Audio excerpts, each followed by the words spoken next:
ମୁଁ ଜଣେ ଠିକା କର୍ମଚାରୀ। ଗୋଟିଏ ସ୍ଥାନରେ ଗୋଟିଏ ଅଫିସରେ କାମ କରୁଛି, କିନ୍ତୁ ରେଗୁଲାର କର୍ମଚାରୀଙ୍କ ଠାରୁ 5 ଭାଗରୁ ମାତ୍ର ଭାଗେ ଦରମା ପାଉଛି।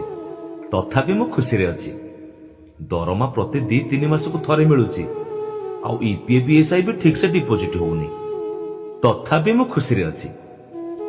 ମୋ ଦରମାର 25% ଏଜେନ୍ସି ଖାତାକୁ ଯାଉଛି। ତଥାପି ମୁଁ ଖୁସିରେ ଅଛି। ଘର ମୋର ବହୁତ କଷ୍ଟରେ ଚଳୁଛି। ମାସ ପୁରିଲା ବେଳକୁ ରାସନ ଦୋକାନୀ, ପରିବା ଦୋକାନୀ ସମସ୍ତେ ପଇସା ମାଗୁଛନ୍ତି। କାହା ପଇସା ମୁଁ ଦେଇପାରୁନି। ତଥାପି ମୁଁ ଖୁସିରେ ଅଛି।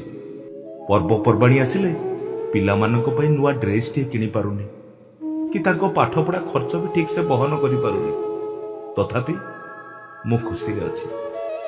ଦିନକୁ ମଜୁରୀ 450 ଟଙ୍କା, ତାହା ପୁଣି 26 ଦିନର। ଅଫ୍ 4 ଦିନର ଦରମା ନାହିଁ, କିନ୍ତୁ 450 ଟଙ୍କା ଦରମା ପାଇ ଗୋଟେ ଢଳେଇ ଲେବରକୁ ମୁଁ ମଜୁରୀ ଦଉଛି 750 ଟଙ୍କା। ତଥାପି ମୁଁ ଖୁସିରେ ଅଛି। ପ୍ରତିବର୍ଷ ନୂଆ ଠିକା ସଂସ୍ଥା ଟେଣ୍ଡର ପାଇଲେ ଚାକିରିରୁ ବାହାର କରିଦେବ ବୋଲି କହୁଛନ୍ତି, ଆଉ ସେଇ ଭୟରେ ତାଙ୍କୁ କିଛି ଖର୍ଚ୍ଚ ପାଣି ବି ଦେବାକୁ ପଡୁଛି। ତଥାପି ମୁଁ ଖୁସିରେ ଅଛି। ନିଷ୍ଠାପର ଭାବରେ 20 ବର୍ଷ ଚାକିରି କଲା ପରେ ମଧ୍ୟ ସରକାର କହୁଛନ୍ତି ମୁଁ କୁଆଡେ ସରକାରୀ ଡାଟା ଲିକ୍ କରୁଛି। ତଥାପି ମୁଁ ଖୁସିରେ ଅଛି। ବର୍ଷକୁ ଥରେ ଷ୍ଟ୍ରାଇକ ପାଇଁ ସଂଘରୁ ଡାକର ଆସୁଛି, ଆଉ 2-4 ଦିନ ଷ୍ଟ୍ରାଇକ ପରେ ରେଗୁଲାର ପାଇଁ କେବଳ ମିଛ ପ୍ରତିଶ୍ରୁତି ପାଉଛି। ତଥାପି ମୁଁ ଖୁସିରେ ଅଛି। ରେଗୁଲାର ହେବାକୁ ସରକାର ବଦଳିବାରେ ଗୁରୁତ୍ୱପୂର୍ଣ୍ଣ ଭୂମିକା ମୁଁ ଗ୍ରହଣ କରିଛି, କିନ୍ତୁ ବଦଳରେ କେବଳ ଧୋକା ମୁଁ ପାଇଛି। ତଥାପି ମୁଁ ଖୁସିରେ ଅଛି। ସୁପ୍ରିମକୋର୍ଟଙ୍କ ଆଦେଶ ସମାନ କାମକୁ ସମାନ ଦରମା। ସୁପ୍ରିମକୋର୍ଟଙ୍କ ଆଦେଶ ସମାନ କାମକୁ ସମାନ ଦରମା 10 ବର୍ଷ ପରେ ବି କେବଳ ଆଦେଶରେ ସୀମିତ ରହିଛି। ତଥାପି ମୁଁ ଖୁସିରେ ଅଛି। ଘରଠୁ ବାହାର ସମସ୍ତେ ପଚାରୁଛନ୍ତି, ଆରେ ତୋର କେବେ ରେଗୁଲାର ହବ?